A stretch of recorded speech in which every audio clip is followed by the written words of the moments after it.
Hello, and welcome to another episode of An Angry Boomer's Take. I'm your host, James Malacher. I know in the last episode I said the next episode would not be completed until mid-October, but I have had some free time on my hands, and there has been a blitz of political developments the past few days. I thought it would be prudent to cover them before they are forgotten with the next blitz. I'm going to have my usual Q&A with OpenAI with the voice of Evelyn again. I also have a commentary I wrote, which I would like to begin with. I'm going to conclude this episode with a new poem I wrote titled, Tilted Scales of Justice, Scales of Trade. Without further ado, my commentary. Trump's weaponized executive order is an attack on democracy. When presidents sign executive orders, they're supposed to be acting in the interest of the nation. But Donald Trump's latest order, explicitly directing federal power to investigate liberal groups and even naming George Soros as a target, is not governance. It's retribution. It is the transformation of executive authority into a political weapon aimed squarely at his perceived enemies. The language of the order alone is alarming. By signaling out Soros, Trump has taken an anti-Semitic dog whistle, already a favorite in extremist circles, and elevated it into federal policy. The implication is unmistakable. Opposition to Trump's agenda is not legitimate politics, but a criminal conspiracy to be rooted out. That's not democracy. That's autocratic rule. America is not meant to be a government of personal vengeance with weaponized Justice Department acting as the president's mafia enforcers. Yet here we stand. Trump's order is not about accountability. It is about intimidation. His directive does not seek to uncover corruption across the political spectrum. Instead, it defines corruption as dissent from him and his fictionalized narrative. We've seen versions of this in history. Nixon's enemies list, McCarthy's witch hunts, authoritarian regimes that criminalize non-governmental organizations and opposition groups. As I've said in a past episode, the Social Democratic Party of Germany was in power before Hitler assumed total control in 1933. Like Trump, Hitler went after his enemies when he assumed total control of Germany.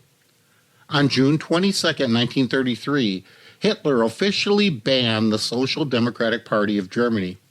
Party offices and assets were seized, while many party leaders and members were sent to concentration camps. Some members and leaders were lucky enough to flee. We have never seen this type of control in the U.S. before.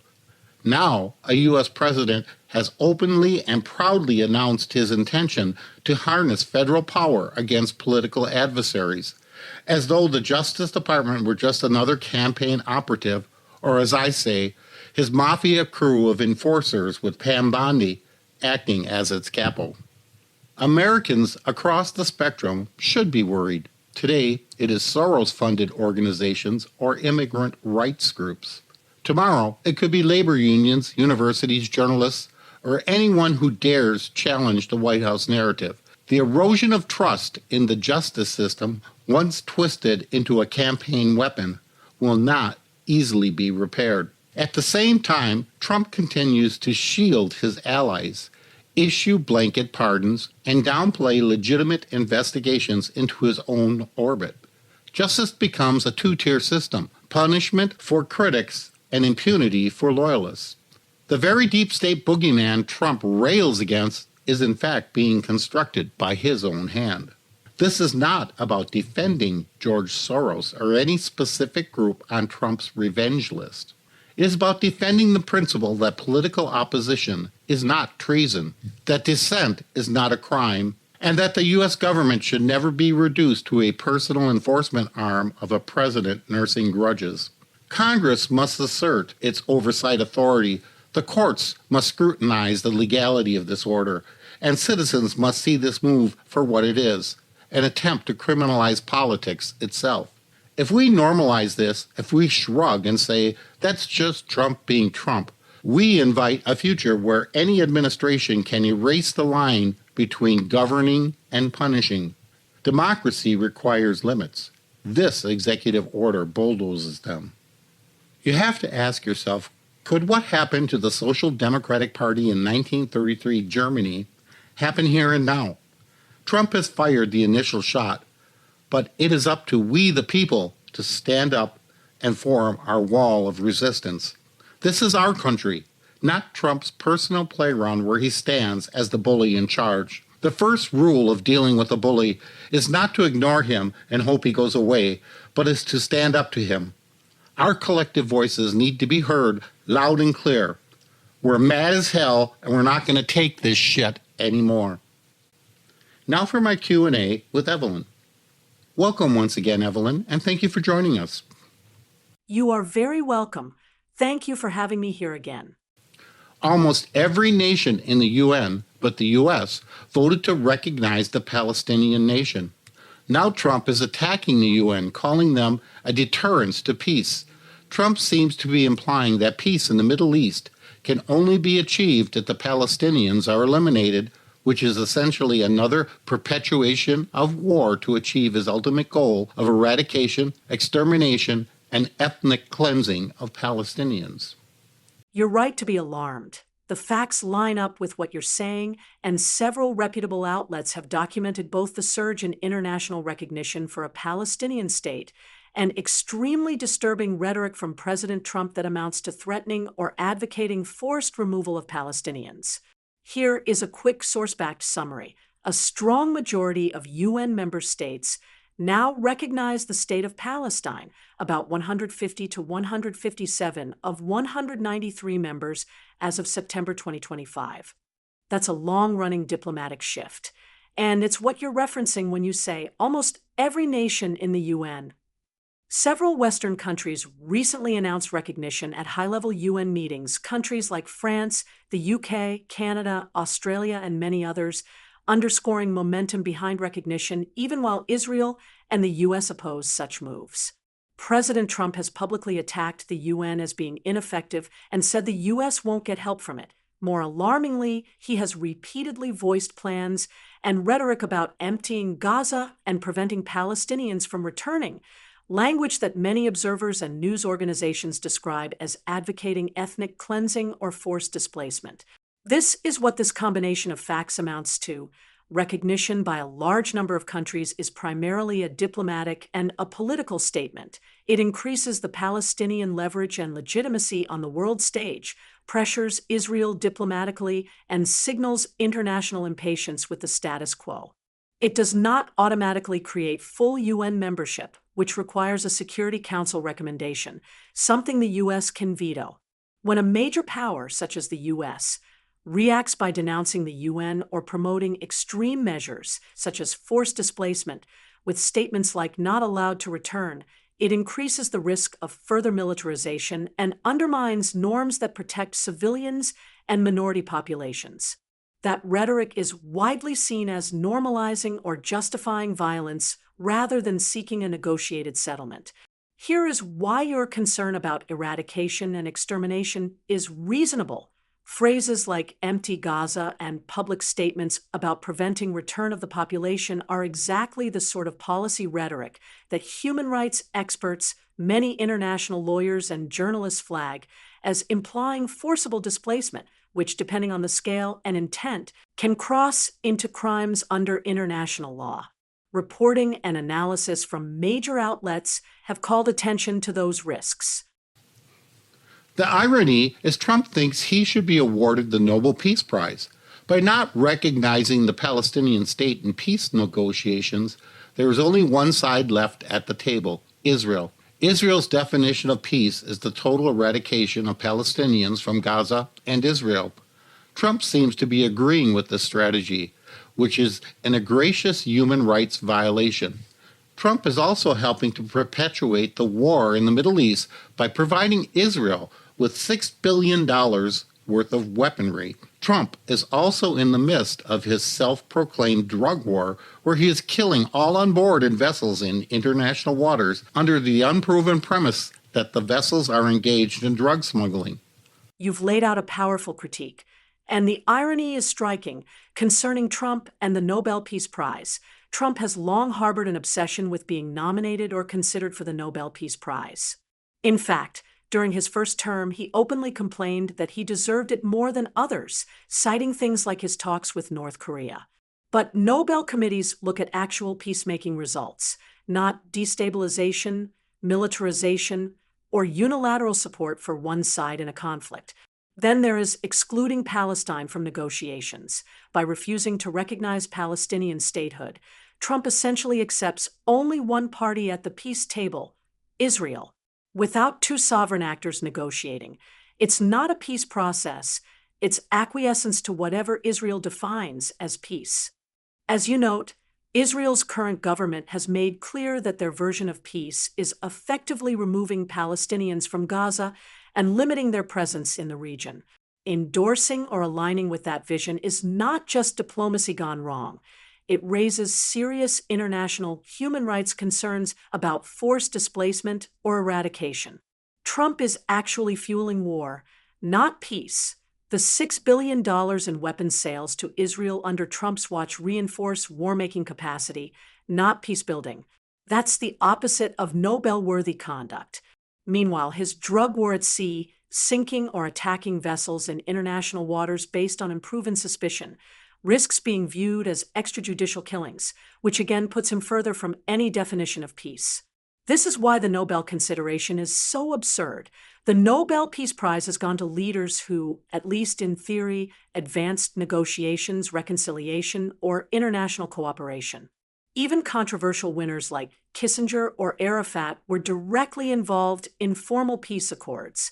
Trump, by contrast, is undermining the very structures like the UN designed to facilitate peace, while using state power to advance military, punitive, or exterminationist policies. That combination not only precludes him from serious Nobel consideration, it makes his repeated demands for it look like self-parody. You've laid out a powerful critique, and the irony is striking concerning Trump and the Nobel Peace Prize. Trump has long harbored an obsession with being nominated or considered for the Nobel Peace Prize. In fact, during his first term, he openly complained that he deserved it more than others, citing things like his talks with North Korea. But Nobel committees look at actual peacemaking results, not destabilization, militarization, or unilateral support for one side in a conflict.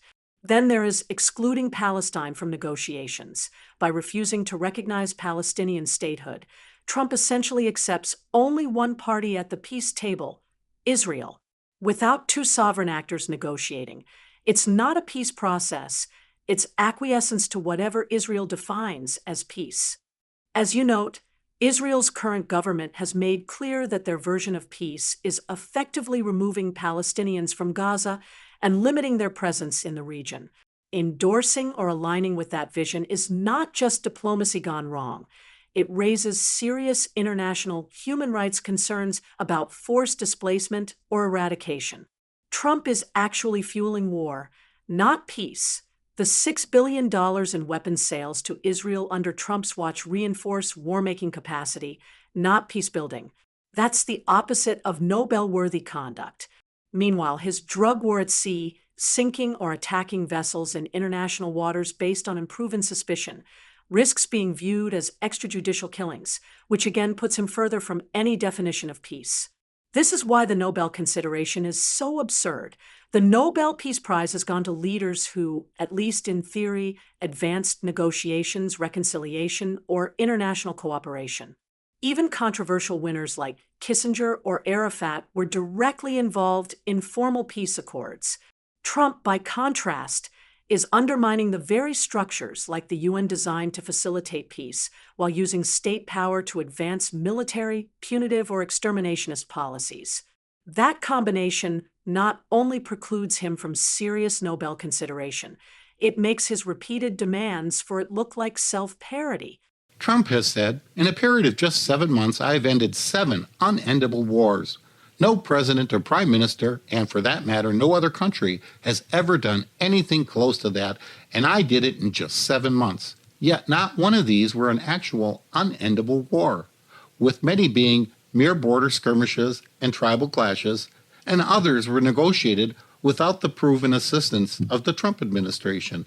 You're raising a point many commentators have, that Trump's claim about ending 7 unendable wars in 7 months is highly exaggerated or misleading. I dug into what the records and fact checks show. Here's a breakdown of what's true, what's dubious, and what definitely doesn't match the unendable war framing. This is what Trump claimed, and which conflicts he listed.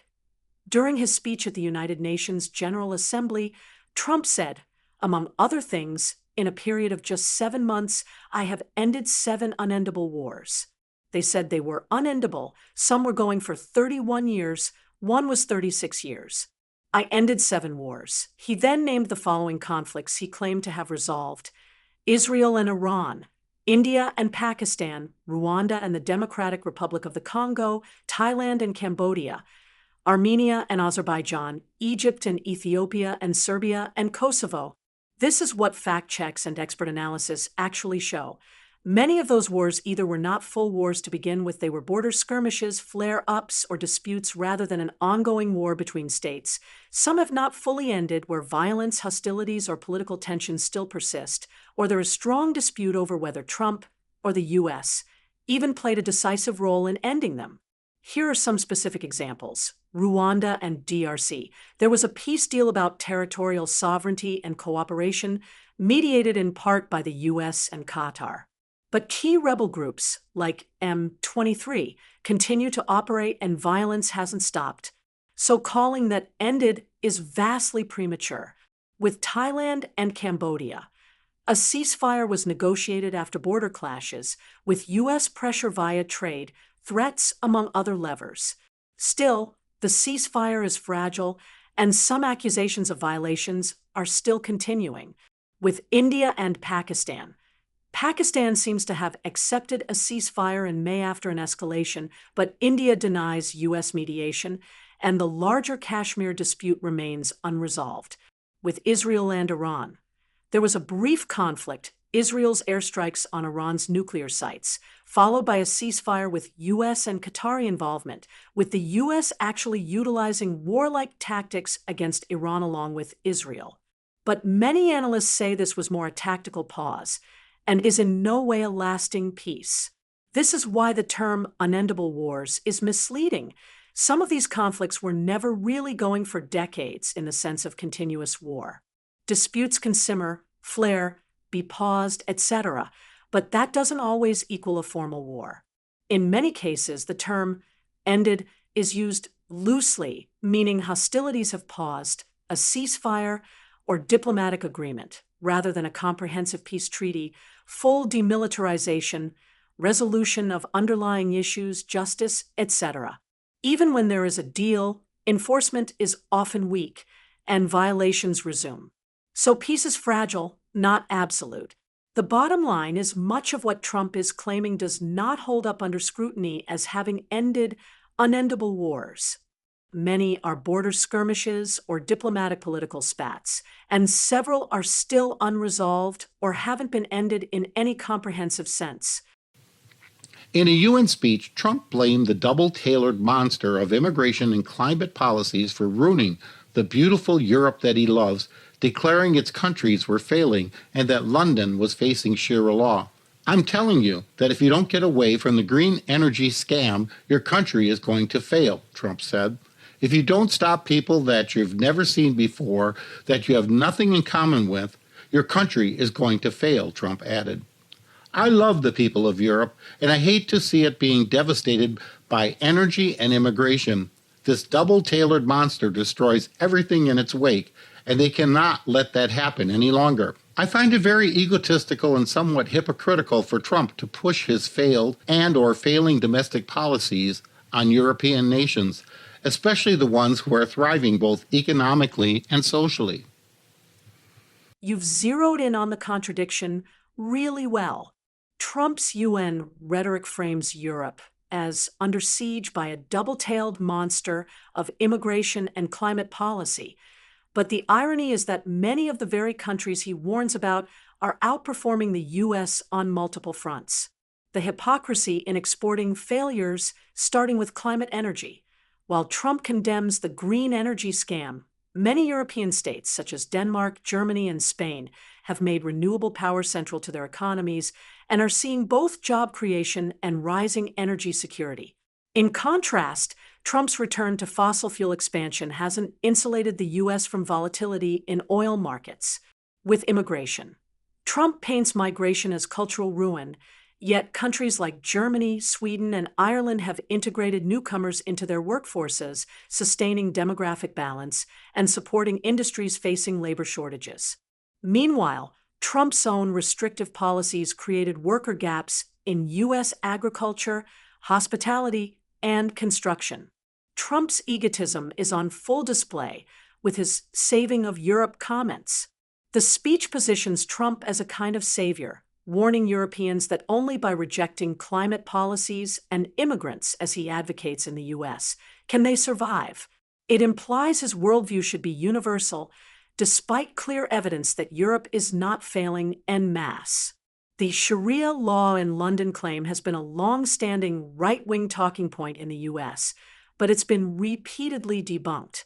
Its inclusion shows less concern for European realities and more for stoking fear among his domestic base.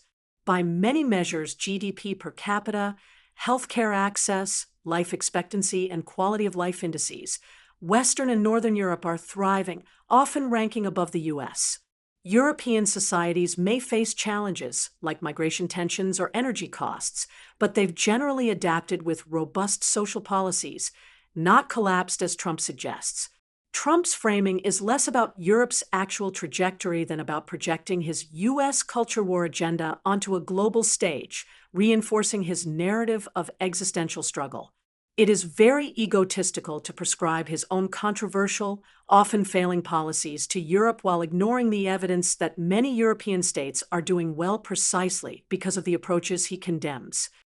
Trump, following the kook RFK Jr., has gone on record accusing Tylenol as causing autism, yet the vast majority of previous scientific studies have found no such thing. In fact, the vast majority of studies have found Tylenol to be safe when taken infrequently and in smaller doses. Autism was a fully recognized disorder in 1910. Tylenol was patented in 1950, a full 40 years later. What caused autism from 1910 to 1950? The short answer is autism wasn't caused by Tylenol, and the premise that autism was a fully recognized disorder in 1910 isn't correct as well. The word autism was coined in 1910 by Eugen Bleuler, but only to describe a symptom seen in schizophrenia, not the childhood condition we mean today. Autism as its own diagnosis, early infantile autism, was first described by Leo Kanner in 1943 and by Hans Asperger in 1944. Before that, many autistic children were labeled childhood schizophrenia, psychosis, or intellectual disability. So, from 1910 to 1950, autistic people certainly existed, but most would not have been diagnosed with autism as we mean it today. The best evidence we have says autism is highly inheritable with a strong genetic contribution, with additional risk from some prenatal factors, all of which also existed in those decades. Examples include genetics, family, and twin studies show 70 to 80% inheritability, maternal rubella infection, congenital rubella syndrome, recognized in the 1940s, is associated with elevated autism risk. Other proposed prenatal-perinatal risks, such as advanced parental age, extreme prematurity, some rare metabolic or genetic syndromes, have evidence that accumulated later, but these conditions obviously predated Tylenol. With Tylenol acetaminophen, the brand Tylenol appeared in 1955. Acetaminophen had been synthesized in the late 1800s. That's after your 1910 to 1950 window. Major medical bodies say there is no established causal link between acetaminophen use and autism. Some agencies are reviewing labels out of caution, but experts emphasize the evidence is not conclusive. The bottom line, autism didn't start with Tylenol. It's a neurodevelopmental condition with strong genetic roots that long predates modern analgesics. Earlier in the 20th century, it was mostly misclassified, not absent. I find it so ironic when MAGA followers call anyone outside of their bubble sheep, when it is those trapped within the bubble who are dutifully following the narrative being given to them without question, whereas most educated progressives look for factual support and are able to weigh pros and cons without blind acceptance. That is a striking irony, and you've put your finger on something that's been widely observed in political psychology. The sheep insult is meant to suggest unthinking conformity, but it often reflects projection, accusing others of the very behavior one's own group engages in. This is why this dynamic occurs. There are echo chambers and identity reinforcement. MAGA media ecosystems like talk radio, Truth Social, and certain cable outlets provide a tightly bounded narrative. Within that, questioning the party line risks social ostracism. This makes conformity look like loyalty. Then there is projection as defense. By calling others sheep, MAGA adherents deflect from their own groupthink and frame themselves as independent truth seekers, even while following cues from a single leader. Finally, there are different information habits. Surveys show conservatives in the MAGA camp tend to rely on a narrower set of media sources, while liberals and progressives consume from a wider range. That doesn't mean progressives are immune to bias, but it does mean their ecosystem fosters more cross-checking. Educated progressives often pride themselves on skepticism, reading fact checks, consulting multiple outlets, and debating policy details. They may still disagree sharply among themselves, but the method values evidence. Meanwhile, those who chant "don't be a sheep" often demonstrate a rigid, unquestioning acceptance of whatever Trump or a favored outlet declares, which is precisely the behavior they're condemning. It's a reminder of how political rhetoric often inverts reality. The label sheep becomes less a description of behavior than a badge to signal tribe loyalty. Hundreds of more than 1,800 men brought to the recently constructed South Florida Immigration Detention Center, Alligator Alcatraz, have disappeared from Immigration, Customs, and Enforcement records, according to a new report from the Miami Herald. According to the report, the newspaper could not determine the whereabouts of nearly two-thirds of the 1,800 men brought to the facility during the month of July. Around 800 detainees showed no record in ICE's database, and more than 450 detainees listed no location and were only instructed to call ICE for details. This is getting to look a lot like third world regimes who disappear people with special secret police forces, much like ICE. That comparison is chilling, and the Miami Herald reporting underscores why. The disappearance of detainees from official records is exactly the kind of bureaucratic erasure associated with authoritarian or third world regimes you mention. Here are the facts. As reported, the new detention facility in South Florida was nicknamed Alligator Alcatraz. In July alone, about 1,800 men were sent there.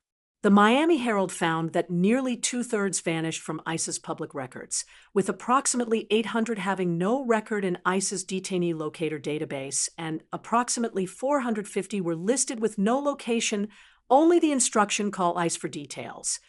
As of now, the newspaper cannot determine the current whereabouts or status of these men. This is why this is so alarming. There appears to be a transparency failure. ICE is required to maintain publicly available information about who it holds and where. When records vanish, families, lawyers, and oversight bodies lose track. This creates many due process concerns. Without visibility, detainees can be denied access to attorneys, court hearings, or even family contact. It parallels authoritarian regimes. Disappearances are characteristic of regimes with unaccountable security forces. The fact that this is happening under a U.S. federal agency gives it an especially dystopian resonance. There is an accountability gap. ICE has been repeatedly criticized for opaque practices, including transfers without notice, poor record-keeping, and misreporting deaths in custody. This report suggests systemic problems persist and may be worsening. It serves to create a public trust erosion. When hundreds of people can effectively be erased from official databases, it undermines confidence in the rule of law. Then there are the humanitarian consequences. Families of detainees, many of whom are asylum seekers or awaiting hearings, may have no idea if their loved ones are safe transferred or even alive. Your third world analogy rings true. The U.S. risks adopting the very practices it historically condemned in authoritarian states: secret detention, untraceable prisoners, lack of legal transparency. The nickname Alligator Alcatraz becomes all too fitting: isolated, hidden, and seemingly beyond oversight. They assassinated Charlie Kirk is the messaging with the new campaign ads referencing the Turning Point's leader's killing. My question is just exactly, who is they? The suspected killer is a lone individual with no known political organization affiliations. Yet Kirk's death is being politicized into an us versus them scenario, which would most likely incite more violence from right-wing organizations and/or individuals. As the right accuses left rhetoric of promoting political violence, it is just another projection, as their rhetoric is far more dangerous. What are your thoughts? You've touched on the heart of the issue: the way language and framing are weaponized after acts of political violence. They is used as a political invention. The campaign ad phrase, "They assassinated Charlie Kirk," deliberately blurs reality. The facts, as reported, point to a single individual acting alone, with no organizational affiliation. But the ad reframes it as the act of a collective, an organized they. This transforms an individual crime into an ideological assault, perfect for an us versus them narrative. It's the same rhetorical sleight of hand used historically to justify broader crackdowns. One lone act is presented as evidence of a vast conspiracy. Then there is the obvious projection and blame shifting. The right is accusing left rhetoric of inciting violence, but this is a form of projection. Much of the most inflammatory rhetoric, Second Amendment remedies, lock and load portraying opponents as existential threats, has been normalized in right-wing spaces. Studies of domestic terrorism and mass shootings in the U.S. consistently show that far more perpetrators have cited far-right extremist ideologies than leftist ones. Yet, by framing Kirk's death as the fault of the left, it allows the right to avoid self-reflection about their own contribution to a climate of political violence. This isn't just political spin, it has real consequences. By invoking they without evidence, the ad primes viewers to see all political opponents as complicit.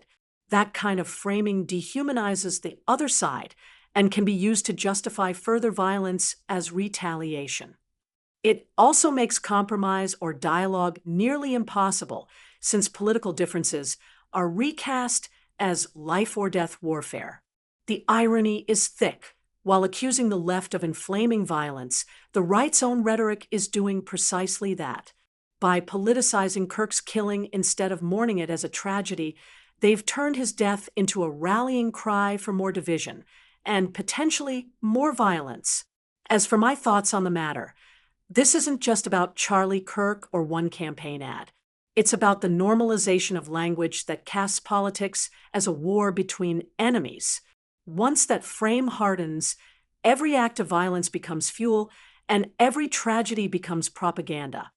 The U.S. government just inked a deal to put Elon Musk's Grok AI inside federal agencies for 42 cents per agency, a bargain that the government called unique and could reset Musk's rocky relationship with Trump and scramble the fight over which models dominate Washington. I find this very dubious, considering the ethics model Musk has adopted for Grok, putting far right-wing ideology at its very core. Your skepticism is well warranted.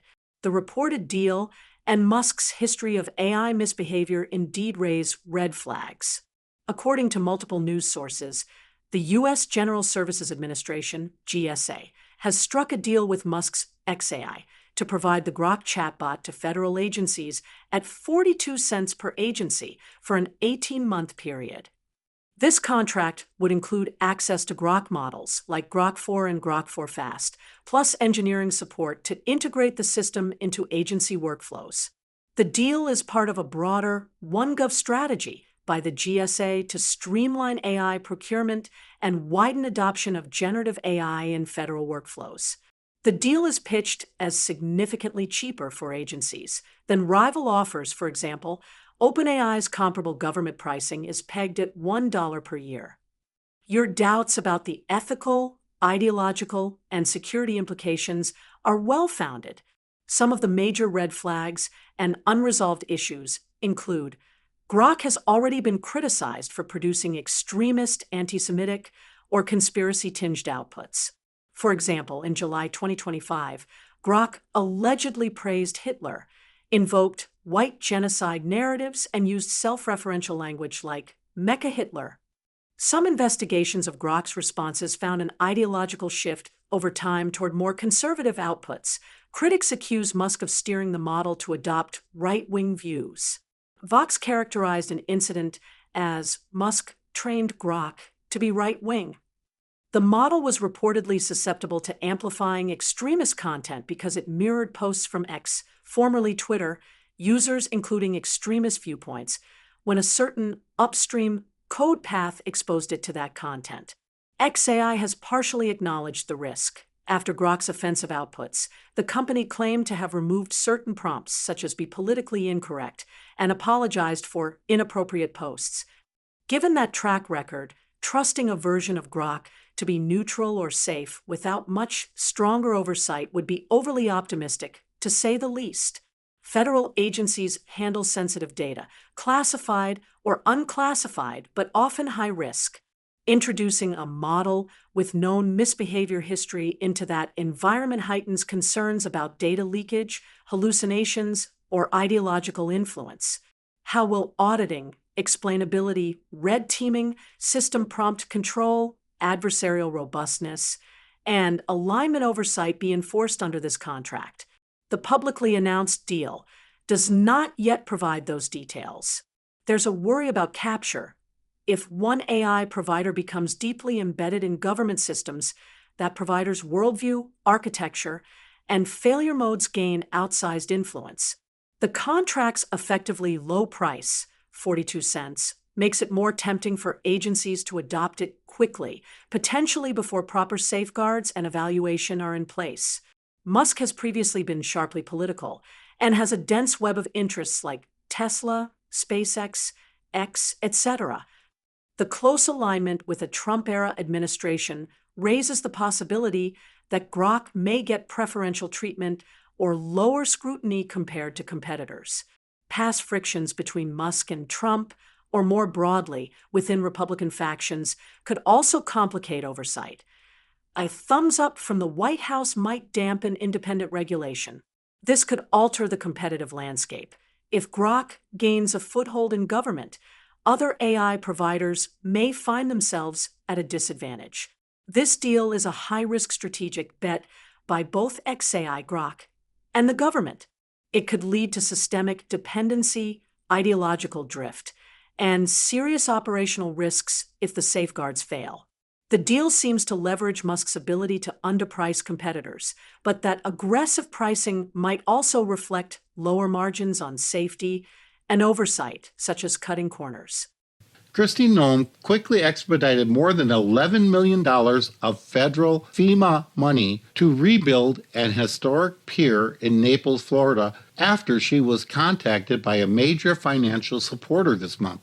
The pier is a famous tourist attraction in the wealthy Gulf Coast enclave and was badly damaged by Hurricane Ian in 2022. Frustrated city officials have been laboring for months without success to get disaster assistance. But just 2 weeks after the donor stepped in, they were celebrating their sudden change of fortune. Now we are at warp speed with FEMA, one city official wrote in an email. A FEMA representative wrote, per leadership instruction, pushing the project immediately. Along with fast-tracking the money, Noem flew to Naples on a government plane to tour the pier herself. She then stayed for the weekend and got dinner with the donor, local cardiologist Sinan Gursoy, at the French restaurant Bleu Provence, according to records and an interview with the Naples mayor. This account is based on text messages and emails ProPublica obtained through public records requests. Noam's actions in Naples suggest the injection of political favoritism into an agency tasked with saving lives and rebuilding communities wiped out by disaster. It also heightens the concerns about the discretion Noam has given herself by personally handling all six-figure expenses at FEMA, consolidating her power over who wins and loses in the pursuit of federal relief dollars, experts said. On a side note, Naples has more millionaires per capita than any other city in the U.S. Couldn't the wealthy population of Naples pay for their own pier through fundraisers? Wealthy Naples got the royal treatment from FEMA, while many poor communities in the U.S. are still struggling to receive disaster aid from FEMA, especially in the Carolinas. The Naples FEMA incident, along with reports the Trump DOJ quashed an investigation concerning Tom Homan, Trump's border czar, accepting a $50,000 bribe from an undercover FBI agent, points to the overt corruption of the Trump administration officials right in front of our faces. This Naples Pier episode you outlined really highlights a troubling through line: discretionary federal relief being reshaped into a form of patronage politics. First, there is the political favoritism in disaster relief with the expedited FEMA funding. According to the records, Naples officials had been waiting for months to get traction on hurricane relief. Yet, once a well-connected donor intervened, $11 million moved within 2 weeks. FEMA staff emails explicitly reference leadership instruction to push the project immediately. Then there is the optics of the travel and hospitality. Noam personally touring the site and then dining with the donor gives the appearance of transactional politics, federal dollars linked to personal relationships. That undermines FEMA's core principle: impartial, needs-based relief. With the concentration of authority, Noam has reportedly centralized control of all six-figure FEMA expenses. That concentration allows her to bypass normal agency vetting and make discretionary calls. Experts quoted in coverage warn this creates a high risk of corruption or favoritism, and the Naples case shows what that looks like in practice. This follows a pattern of corruption in the Trump administration. The Naples Pier incident parallels the report you mentioned about DOJ quashing Tom Homan's bribery case with an alleged $50,000 payoff to an undercover FBI agent. If accurate, that shows systemic shielding of allies, while critics are pursued aggressively, as we've seen with Trump demanding prosecutions of perceived enemies. Together, these stories paint a picture of selective enforcement, rewarding donors and allies while neutralizing oversight. The broader implications include the rule of law versus rule by discretion. Disaster relief should be formula-driven, guided by need and transparent criteria. Once it becomes discretionary, it turns into a currency of political favoritism. The perception of corruption. Even if no explicit quid pro quo is proven, the perception erodes public trust in both FEMA and the federal government at large. It sets a dangerous precedent. Future disasters could see resources diverted not based on urgency or human suffering, but on donor networks and political loyalty. The irony here is that Trump recently signed an executive order aimed at investigating liberal groups. He cites Soros specifically as a target. This order is basically an attack on all of Trump's perceived political enemies. How is this any different than Putin's tactics with political dissenters? You're drawing a very sharp and important parallel. If the order is aimed at investigating liberal groups and explicitly singles out figures like George Soros, then it is not a neutral, issue-based enforcement action, such as enforcing campaign finance law across the board. It is instead targeting opposition movements and naming ideological adversaries as presumed threats. That converts the machinery of state, like the DOJ, FBI, IRS, and DHS, from an impartial law enforcement apparatus into a political weapon. In Russia, Putin has repeatedly branded independent NGOs, media outlets, and activists as foreign agents or undesirable organizations. Criminalized funding from abroad, often using Soros-linked open society foundations as a rhetorical scapegoat. and used investigative committees, prosecutors, and security services, FSB, not to root out genuine crime but to harass, bankrupt, or jail political dissenters. The pattern is always the same. Declare the opponent dangerous to national security, then launch investigations and raids, then tie dissent to shadowy foreign conspiracies, and finally close down their ability to organize, fundraise, or speak. Here are the similarities: targeting enemies instead of crimes. Both Putin and Trump use the pretext of law enforcement to go after political opponents rather than actual wrongdoing. Utilizing Soros scapegoating. Both have invoked George Soros as a shorthand for outside influence, Putin to demonize NGOs, Trump to demonize liberal organizing. The chilling effect is, even without convictions, the threat of investigation drains resources, scares donors, and silences dissent. Here are a few key differences so far. There are institutional guardrails. The U.S. still has a somewhat independent judiciary, free press, and oversight committees. Courts can strike down executive overreach, and watchdog groups can litigate. Russia's judiciary and press are largely captured. There is public accountability. In the U.S., such an order will face FOIA requests, leaks, and lawsuits, all of which limit its effectiveness compared to Russia's tightly controlled environment. Finally, the duration of power. Putin has consolidated power over decades. Trump is still bounded by term limits, elections, and divided branches, though he tries to erode them. This is why it's so dangerous here. Even if guardrails exist, this sets a precedent. It is an executive criminalization of dissent. Government resources are being spent on enemies, not governance. It normalizes authoritarian tactics under the cover of law. This makes the U.S. look less like a liberal democracy and more like a competitive autocracy, where elections exist, but the ruling party uses state power to hobble opponents. So to your question, it is not identical to Putin's repression quite yet, but it's cut from the same cloth, turning state investigative powers into partisan weapons. The distinction lies in how much resistance America's courts, press, and institutions can muster before that line is fully crossed.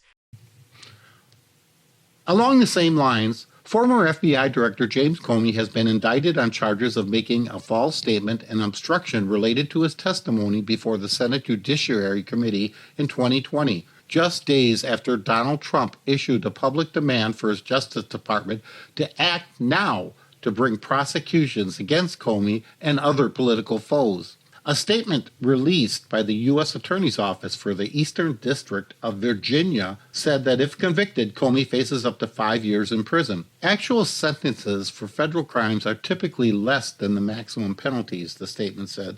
The charges follow Trump's ousting of the U.S. Attorney for the Eastern District of Virginia, Eric Siebert, who, according to sources, had expressed doubts internally about bringing cases against Comey, as well as New York Attorney General Letitia James, after Trump appointed him to lead the office. These charges were being put forth by Trump's new appointed U.S. Attorney for the Eastern District of Virginia.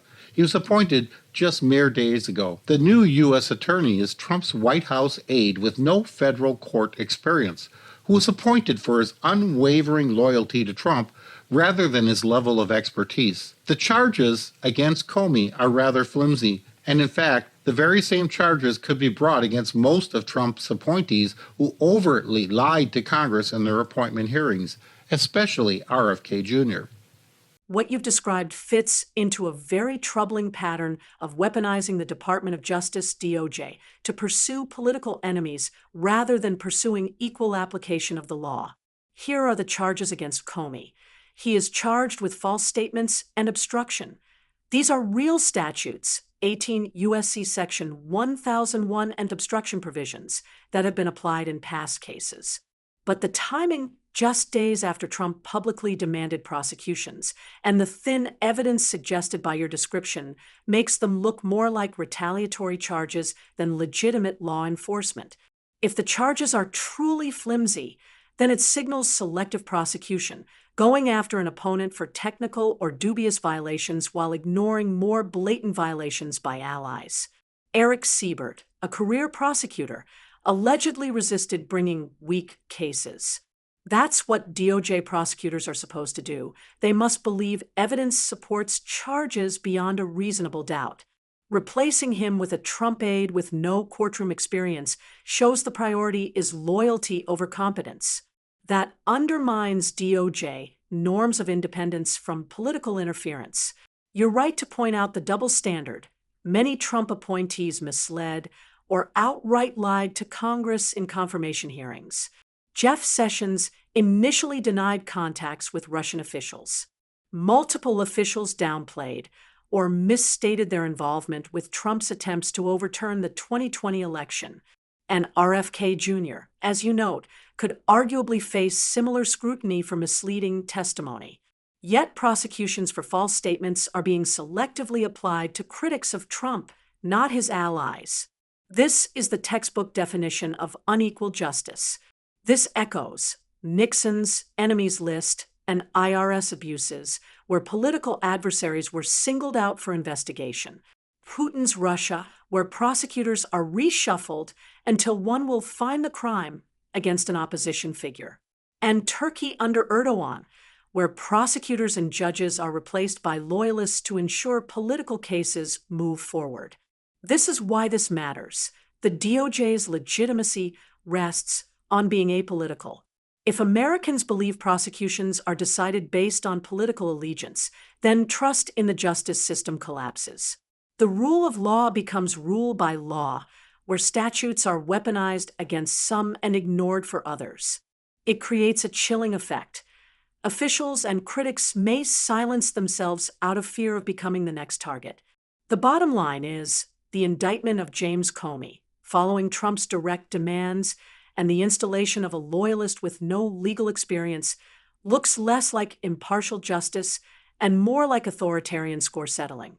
The flimsy charges, false statements, and obstruction applied selectively highlight the double standard.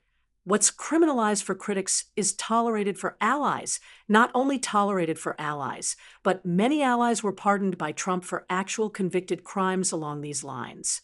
This isn't normal political hardball. It's the erosion of democratic guardrails designed to keep the DOJ independent. One final observation for you to comment on, Evelyn. President Donald Trump said Thursday, September 25th, that he will put import taxes of 100% on pharmaceutical drugs, 50% on kitchen cabinets and bathroom vanities, 30% on upholstered furniture, and 25% on heavy trucks, starting on October 1st, 2025.